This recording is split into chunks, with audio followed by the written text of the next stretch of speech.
ഒരു മരുന്നും ഇല്ലാതെ ഒരുപാട് കാലപ്പഴക്കമുള്ള തലവേദന അങ്ങനെയുള്ള രോഗങ്ങളൊക്കെ നിങ്ങൾക്ക് മാറ്റിയെടുക്കാൻ വേണ്ടി സാധിക്കും. അതിന് ശ്രദ്ധിക്കേണ്ട ചില കാര്യങ്ങൾ.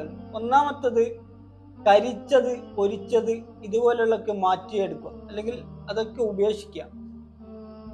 അതേപോലെ തന്നെ വളരെ പെട്ടെന്ന് ദഹിക്കുന്ന ഫ്രൂട്ട്സും അതുപോലെ തന്നെ പച്ചക്കറി ഐറ്റംസും നോമ്പ് തുറക്കുമ്പോയാലും അത്താഴത്തിലായെങ്കിലും ഉൾപ്പെടുത്തുക. ഇതാണ് നമ്മൾ ഫുഡിന്റെ കാര്യത്തിൽ ശ്രദ്ധിക്കേണ്ടത്. രണ്ടാമത്, ഈ മൈഗ്രെയിൻ പോലെയുള്ള ആളുകൾക്ക് ഞാൻ മുമ്പൊരു വീഡിയോ ഇട്ടിട്ടുണ്ട്, നോസ് വാഷ് അതെങ്ങനെ ചെയ്യാന്നുള്ളത്. യൂട്യൂബിൽ തന്നെ നമ്മളെ വീഡിയോസ് കാണാൻ വേണ്ടി സാധിക്കും. അത് ചെയ്തിട്ട് ഒരുപാട് ആൾക്കാർ പറയുന്നുണ്ട് വർഷങ്ങളോളം പഴക്കമുള്ള മൈഗ്രെയിൻ മാറിയിട്ടുണ്ട് എന്നുള്ളത്. അതുകൊണ്ട് 1-2 ആഴ്ച അത് കണ്ടിന്യൂസ് ആയിട്ട് ചെയ്യുക നോമ്പ് തുറന്നതിന് ശേഷം.